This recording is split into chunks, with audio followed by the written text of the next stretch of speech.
Greetings, Doomers. Last time I talked about the threefold path of Asha. Good thoughts, good words, and good deeds. On the flip side of that is negative thoughts, negative words, and negative deeds, which are weighed against it. So now I want to pivot to this idea of the final judgment, particularly the Chinvat bridge in Zoroastrian theology, which separates the world of the living from the world of the dead, and which all souls have to attempt to cross upon their deaths. Think of it as a sort of cosmic mountain to paradise. If you were a bad person in your mortal life, the bridge will appear narrow and razor thin. If you were a good person and mostly followed Asha, it'll be wide, or at the very least, wide enough for you to cross without any difficulties. Only the people who were righteous in their mortal lives can cross it and unite with Ahura Mazda on the other side.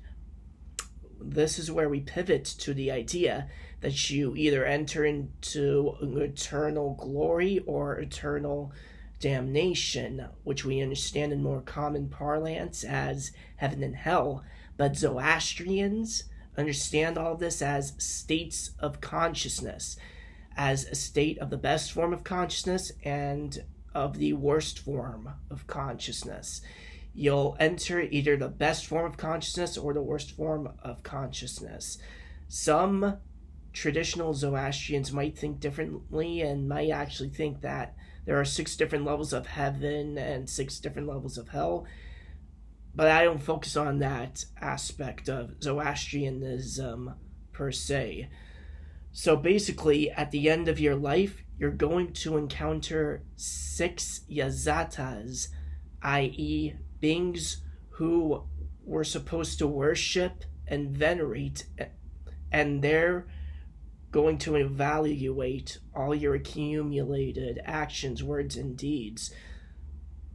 Zoroastrianism is a religion that really emphasizes your deeds, because you might think something and say something, but at the end of the day, it's really what you do that's placed on top of the hierarchy of being.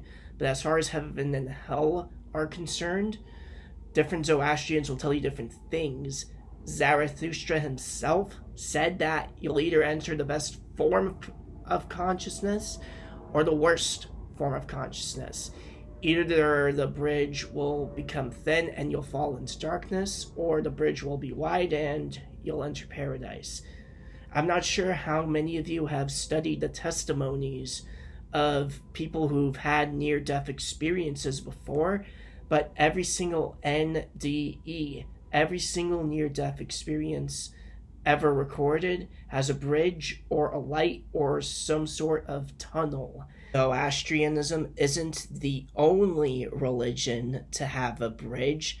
The As-Sirat bridge in Islam, as a concept, is very similar to the Chinvat bridge in Zoroastrianism, and it could very well conceptually be one of the influences that Zoroastrianism has had on Islamic theology.